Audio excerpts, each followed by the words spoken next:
každičkým párem se štěstí sklene duha.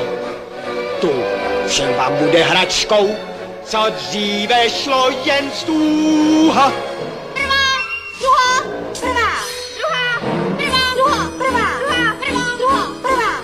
Pod doškovou střechou prožil jsem své mládí. Pod tou starou střechou, ať se mají rádi. Juhu, vždy jsou taky mladí. Jen šrebat experimentů. Tak jsem přišel z výboru, to koukám, horší už to být nemohlo asi.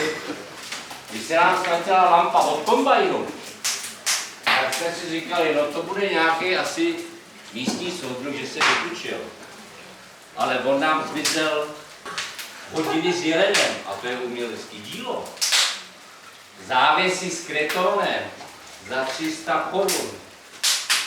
Tak doufám, vážení, že už se nic takového opakovat nebude.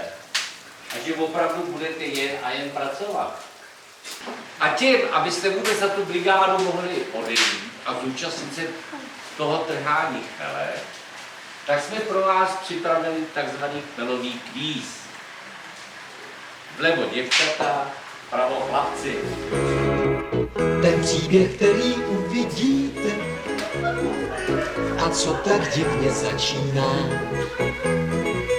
ten mohlo prožít vaše dítě, ať chce či nechce rodina. Ten může prožít vaše dítě, a nikoli jen na chmelu. A když se nad ním zamyslíte, dosáhne svého účelu.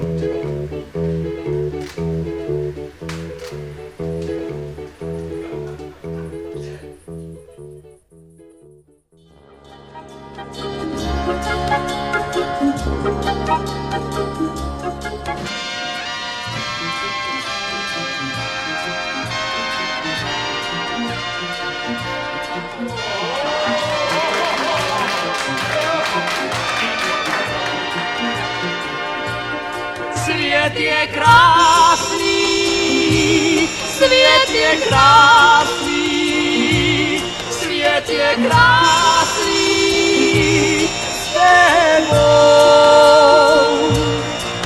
Když dva se rádi mají, i v lednu je, jak májí, i v lednu je, jak májí s tebou, s tebou, s tebou, s tebou. Svět je krásný, svět je krásný, svět je krásný s tebou.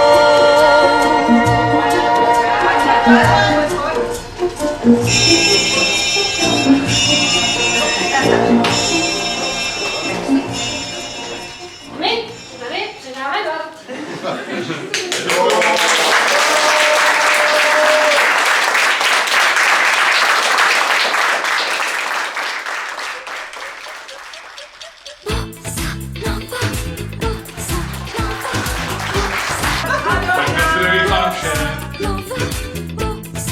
Bojno, to je za výbor. Jo. A tady vůbec za ty brigádníky všechno nejlepší a vítej mezi nás Českařem. Děkuju. A máš ještě co dohánět.